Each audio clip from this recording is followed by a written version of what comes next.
main dan selfie di berita tuh bikin aku happy banget. Apalagi dapat notif gajian.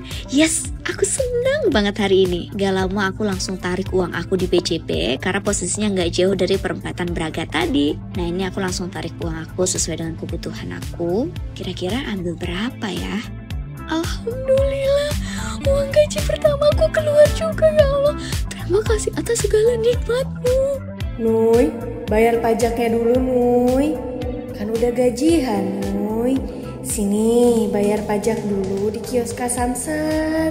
Rasanya hidup aku gak tenang banget kalau belum bayar pajak kendaraan. Langsung deh aku bayar pajak kendaraan bermotor di kios Samsat yang ada di BCP cabang utama. Cuma modal KTP dan fingerprint, aku udah bisa bayar pajak kendaraan tahunan. Prosesnya cepat, praktis, dan mudah banget. Yuk segera bayar pajak karena pajakmu untuk Jawa Baratmu. Naon anu kaalaman jalan hirup prak lakonan rahayu panuntun indung ngadekeun lembur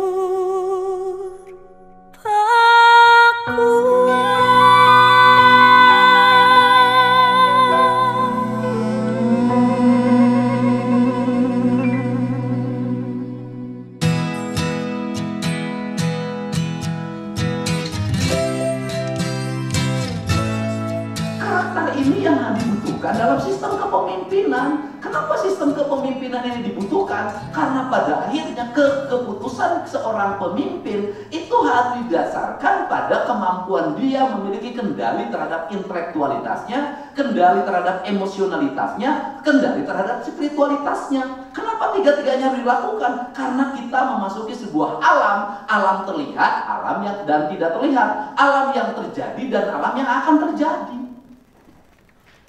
Kenapa? Sehingga dia harus membaca masa depan. Sehingga Gatot Kaca pada waktu itu siapa penasehatnya? Bathara Kresna. Bathara Kresna itu punya kemampuan apa? Punya kemampuan organoleptian. Organoleptian itu apa? Kalau dalam sejarah, dalam berpikir hari ini adalah artificial intelligence, yaitu sebuah komunikasi yang harus dilakukan untuk membaca masa depan. Bayangkan cara berpikir itu sudah sekian abad yang lalu dalam era kebudayaan. Nah, artinya bahwa seluruh emosional quotient itu dibangun dalam sebuah karakter. Kenapa saya bicara Iran? Saya bicara pertahanan. Negara-negara yang memiliki kerangka berpikir ideologi itu akan tumbuh di negara yang kuat. Tiongkok, kenapa tumbuh kuat? Dia punya ideologi komunisme yang itu menjadi kesepakatan dan bukan basa-basi. Tak peduli, misalnya di era dulu itu dianggap sebagai negara terbelakang. Tak peduli di era dulu itu menjadi sebuah pemikiran yang dimusuhi oleh Barat. Dia nggak peduli dengan itu, dia punya keyakinan. Tetapi bahwa ideologi komunis itu ternyata sukses setelah apa? Setelah Xi Jinping melakukan perubahan, komunisme adalah sistem untuk apa? Membangun kapitalisme.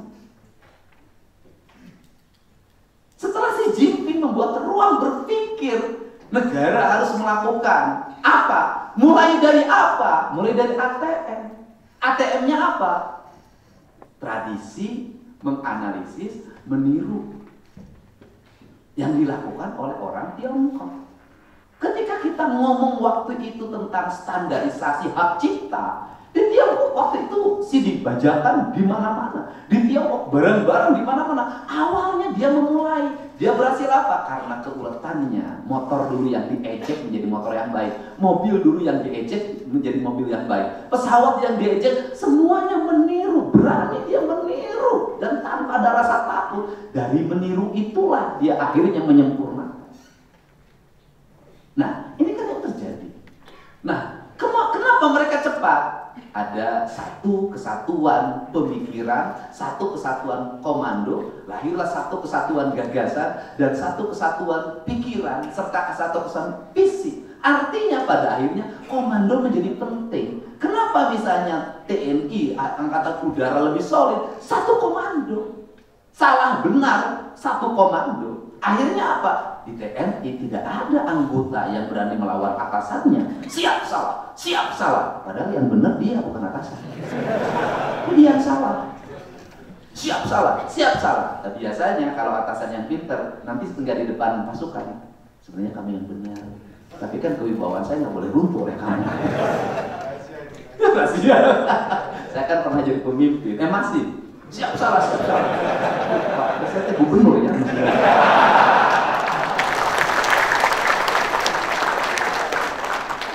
Kenapa? Karena kewibawaan pemimpin itu tidak boleh runtuh. Ya kan? Seorang pemimpin yang dianggap buruk jauh lebih baik dibanding tidak ada pemimpin. Itu kaidahnya begitu. Istri yang bawel jauh lebih baik dibanding tidak punya istri kayak saya.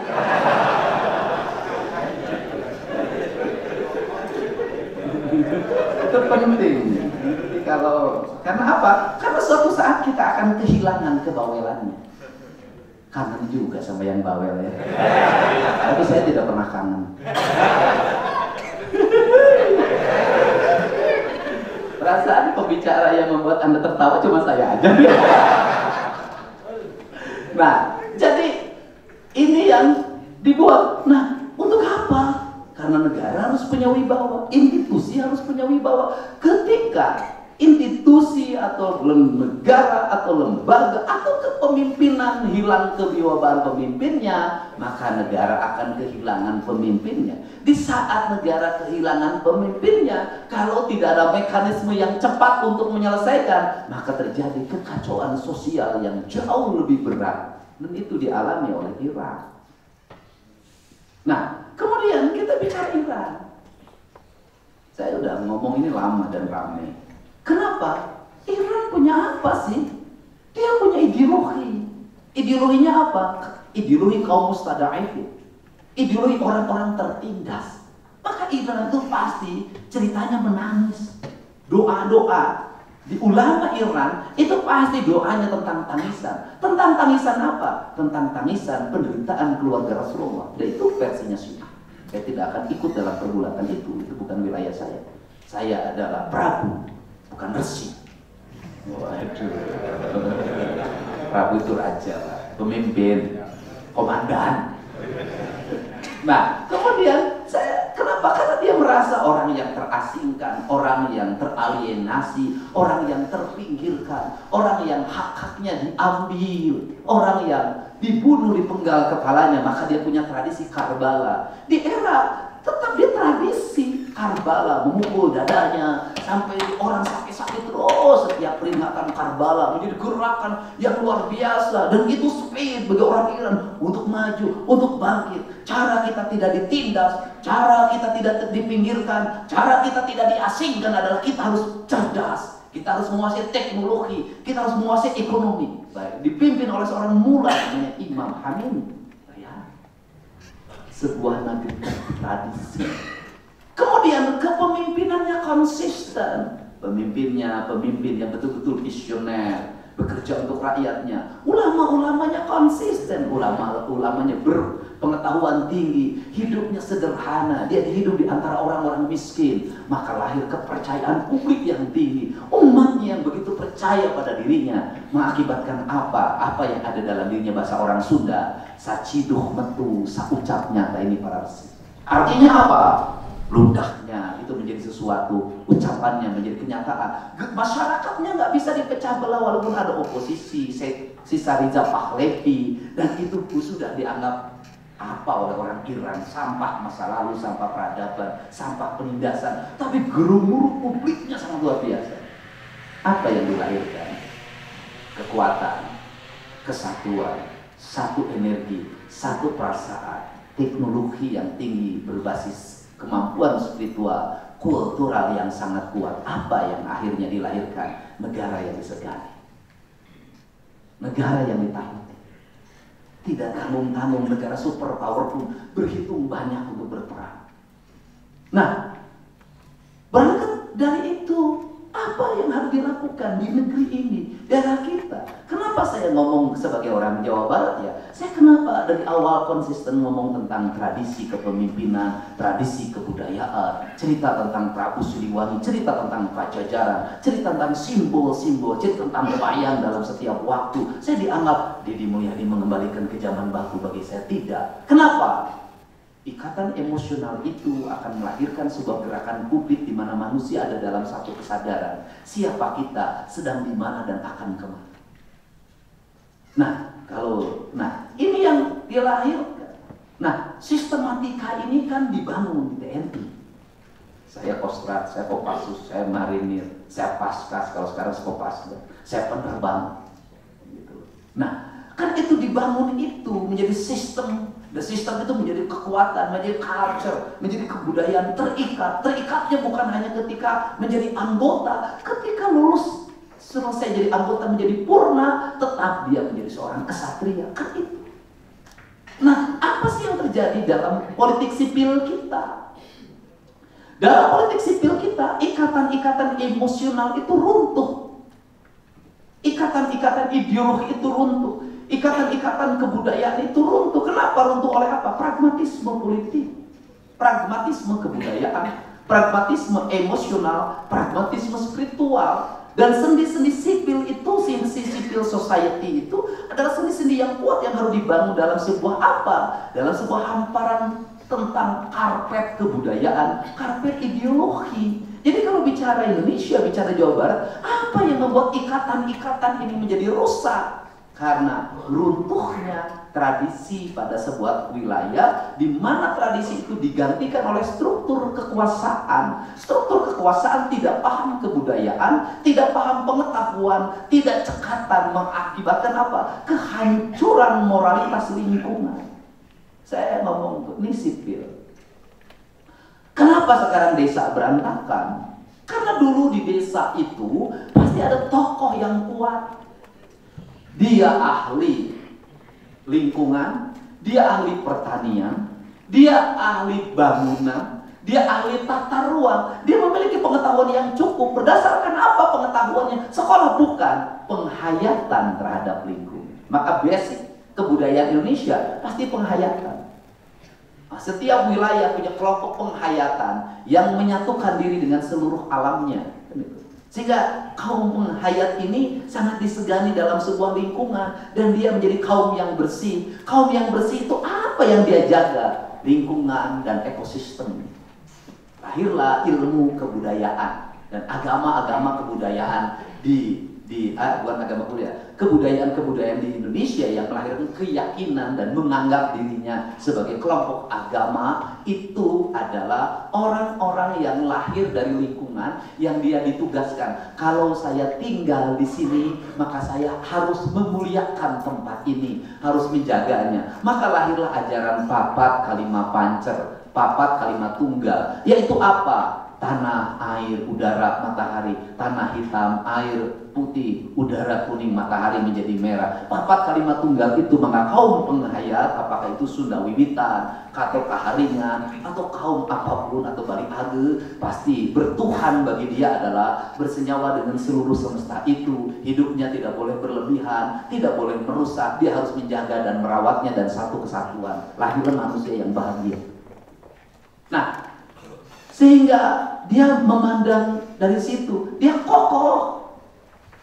Nah, kita ini apa yang menjadi problem sipil dalam pembangunan Indonesia? Ini nggak kokoh lagi. Kenapa ini nggak kokoh lagi? Kenapa? Karena kita sombong. Kenapa kita sombong? Kita menafikan seluruh ketokohan yang berbasis kearifan lingkungan, berbasis kebudayaan itu kita ganti dengan struktur jabatan RT, RW, kepala desa. Pada akhirnya apa? Struktur jabatan ini tidak mengerti lingkungan, tidak menghayati. Karena pembentukannya berdasarkan strata pendidikan S1, S2, formal. Akibatnya apa? Saya lihat hari ini runtuh. Yang masih kuat cuma Bali atau Jogja. Yang lain sudah runtuh. Kenapa? RT-nya nggak ngerti ilmu lingkungan. Kepala desanya nggak ngerti ilmu lingkungan. Semuanya tidak mengerti. Kemudian negara yang dalam struktur sipil hadir dalam undang-undang tata ruang dengan melakukan pengelolaan izin mendirikan bangunan, dalam sistem pengelolaan lingkungan, pertahanan lingkungan, semuanya tidak berjalan. Kenapa? Baru jalan kalau ada anggaran. Tidak ada anggaran, tidak pernah jalan. Semuanya berbasis anggaran. Anggaran itu kemudian melahirkan kinerja? Tidak. Anggaran itu cukup aja. Yang penting ketika diperiksa inspektorat, beres. Saya mengatakan tidak berjalan. Jadi kalau saya katakan, saya baru waktu saya awal memimpin, ramai orang mengatakan kepemimpinan one man show. Sendiri, kayak raja. Susah saya bilang kalau nggak pakai gaya raja. Saya perjalanan itu kalau dari Subang sampai ke sana, sampai ke Bandung, sampai ke Gedung Pakuan atau Gedung Sate. Berapa kali saya telepon Satpol PP sama kepala PU. Tolong ya, spanduk-spanduknya cabutin. Udah lama. Siapa? Siapa? Tolong spanduknya cabutin. Siapa? 3 bulan siap, nggak pernah. Saya rumput tinggi itu dari Jalan Cakat masuk ke Ciater, ke jualan baru segini. Saya telepon bupatinya, rumput jangkung babat, beres. Rumput jangkung babat, beres. 6 bulan Pak. Baru kemarin saya telepon, ya sudah besok saya mau bawa kamera, saya mau bawa mesin potong rumput, mau saya potong nyuruh anak-anak, kemudian saya umumin bahwa pemerintah daerah sudah tidak sanggup babat rumput. Sekarang juga kita kerjakan. Nggak jalan Pak.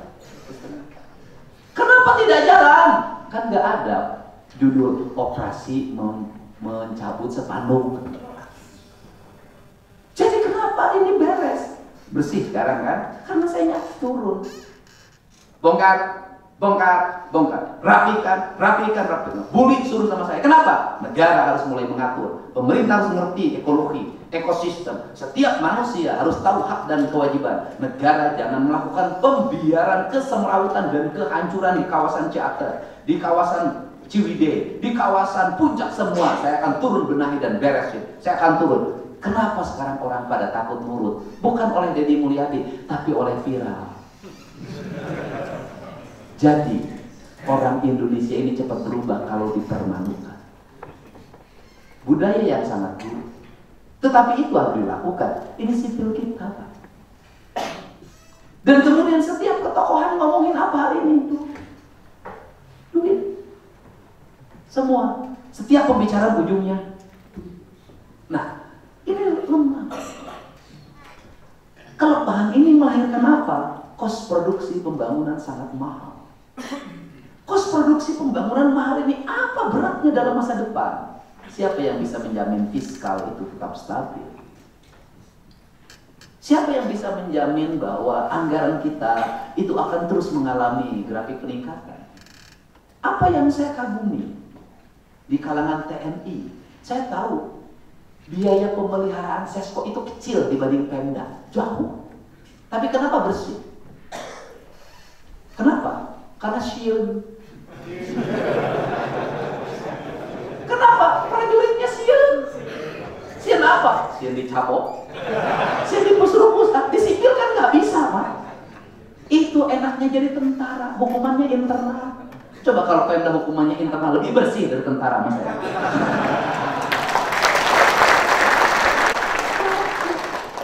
Kesadaran nggak ada.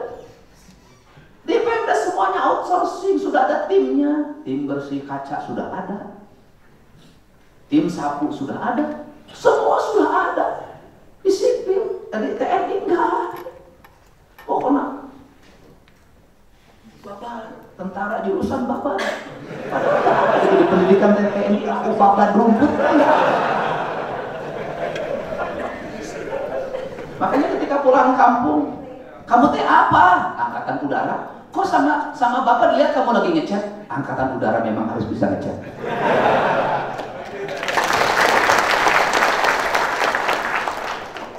Dari tradisi yang dibentuk prihatin. Kenapa Angkatan Udara bisa begini? Karena prihatin.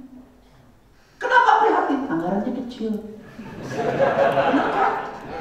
Kalau Sesko ini anggarannya gede, nggak akan ada prajurit bersih-bersih, pasti nyuruh di outsourcingkan oleh pihak ketiga. Itu kadang-kadang yang anggaran kecil itu membuat kita menjadi kokoh. Untuk itu nggak usah naik lah sudah.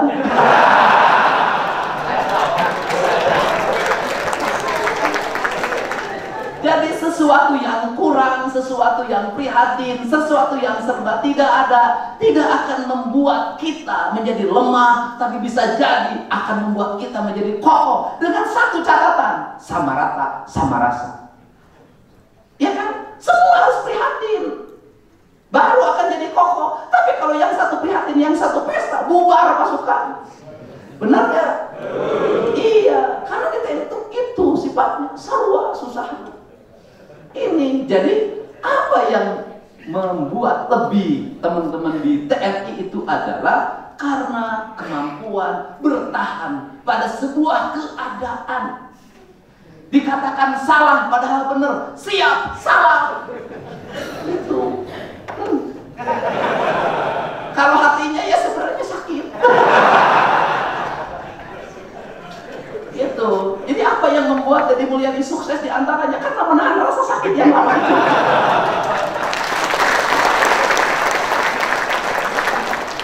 Karena rasa sakit yang lama itulah saya memutuskan tidak beristri lagi di depan anak saya. Nah, ini kan membuat, nah jadi TNI di kita itu solid. Nah sipil ini harus segera dibenahi. Makanya saya selalu meminta ke teman-teman pemerintah daerah, saya tidak pernah dari dulu ngomongin anggaran. Kenapa? Saya bilang, kamu kerjakan. Jangan berpikir, wah nggak ada punya duit, siap, cair. Siap kenapa? Saat saya suruh untuk ngasih 5 juta ke Maici yang rumahnya mau roboh, kamu katakan kamu tidak punya duit. Tapi kamu malah mabuk sama PL, kamu punya duit.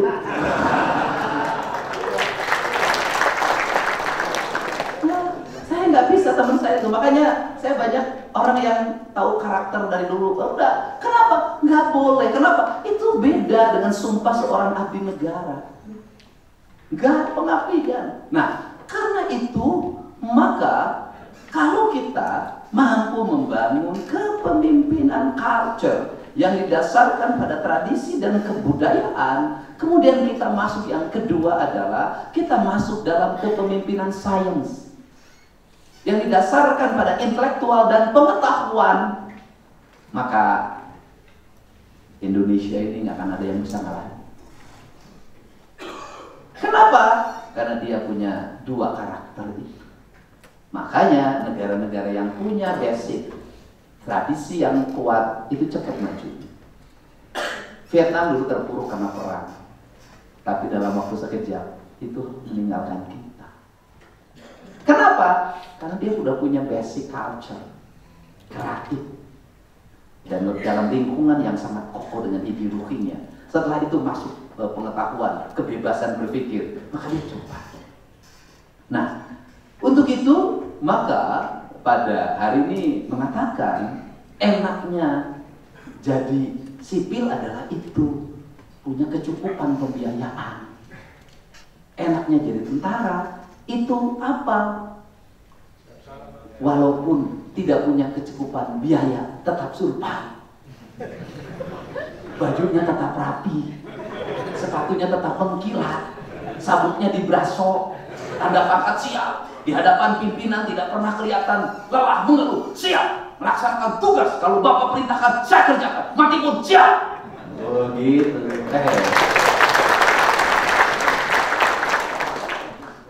Yang pada akhirnya TNI bisa memimpin jabatan sipil. Karena kalau TNI memimpin jabatan sipil, dia menguasai. Bedanya saya sepandai apapun, setinggi apapun, saya tidak bisa menjadi komandan Sesko.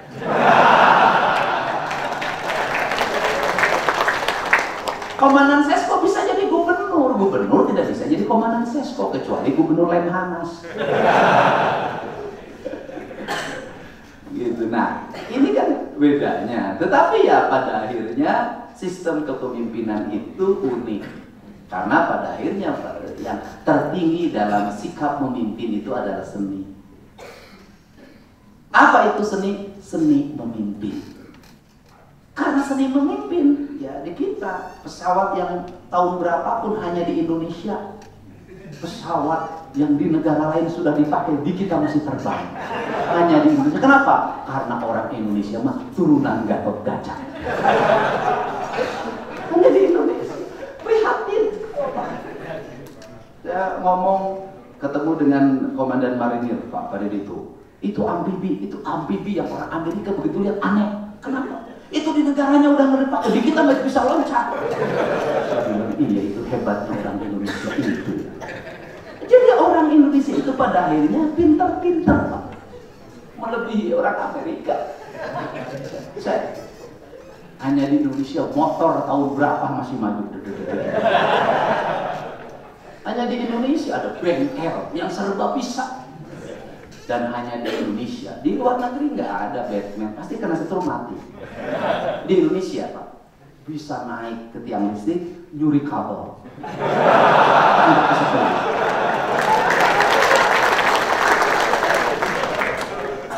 Saya ini, dan otak saya ini sampai sekarang masih Pak. Jadi kalau saya itu kan jarang dikawal Pak, jarang lah Pak. Kenapa saya itu kalau dikawal tuh rugi Pak? Kenapa rugi? Jadi kalau saya pelan Pak, lihat yang cantik kan bisa dibawa kaca. Kalau dikawal kan nggak bisa Pak. Dan saya kalau dikawal tuh selalu diliatin si yang bawa motornya itu, sambil saya pikirin, ini bensinnya ada nggak saya? Nah, jadi ini prinsip-prinsip dasar, dan mudah-mudahan lah seiring dengan waktu, dan saya meyakini betul bahwa ke depan TNI Angkatan Udara akan memiliki spesial, karena memang Angkatan Udara itu kan masalahnya satu, seluruh peralatannya paling mahal kan? Pesawatnya paling mahal, dan kemudian, dan saya tahu Pak, Angkatan Udara itu jarang yang nakal. Bener Pak? Jarang. Kenapa jarang yang nakal Pak? Saya kalau tinggal tiap hari di pesawat Pak, kalau nakal dikit Pak takut sial Pak. Kan saya suka ngobrol. Sial, kan kalau sialnya Angkatan Udara mah habis Pak. Kalau sial Angkatan Darat paling nabrak kan gitu. Angkatan Udara mah kalau sial Pak, buk aja Pak. Makanya berbahagialah punya suami yang Angkatan Udara. Karena rata-rata takut sama istrinya, takut itu ain sial.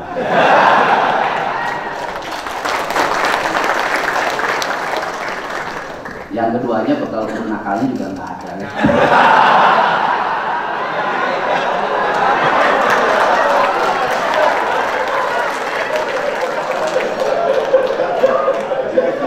Iya, sudah pas semua tahu saya. Makanya Bapak bersyukurlah jadi pegawai Pemda. Wow, gede-gede tunjangannya. Nggak pernah pidato, nggak tukang bikin konsep, sekarang udah nggak ada kerjaan. Saya nggak pernah dikonsepin. Nah, udah mereka cuman gitu-gitu aja, cuman gini.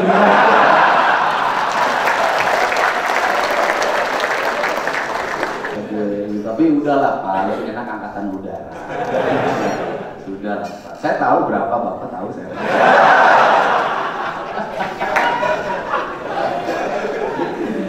Alhamdulillah. Tapi Bapak harus bangga loh Pak, harus bangga bahwa ya kan orang yang hanya nonton video di komplek Angkatan Udara saja bisa jadi gubernur, apalagi tentara Angkatan Udara. Jadi untuk itu saya ucapkan terima kasih buat Bapak Ibu semuanya. Selamat bertugas, selamat mengikuti pendidikan. Jangan lama-lama jadi mayor Pak. Jadi cepatlah jadi letnan kolonel. Yang letnan kolonel jangan lama-lama Pak, cepat jadi kolonel. Yang kolonel jangan lama-lama Pak, cepatlah jadi marsekal pertama. Ya sudah, semuanya saya doain ya. Alhamdulillah. Itu saya ucapkan terima kasih pada semuanya. Semoga pagi hari ini pagi yang membawa kebahagiaan. Dan nanti kalau ada waktu Pak, nanti dijamu makan malam di gedung sate. Akan waktunya ya, gitu Pak. Tapi kalau ada yang cantik mohon jangan dilirik karena itu jatahnya gubernur.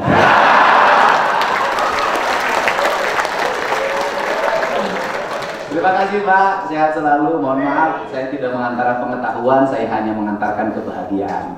Karena pengetahuan sudah Bapak miliki, cuman kebahagiaan belum dapat. Terima kasih. Assalamualaikum warahmatullahi wabarakatuh.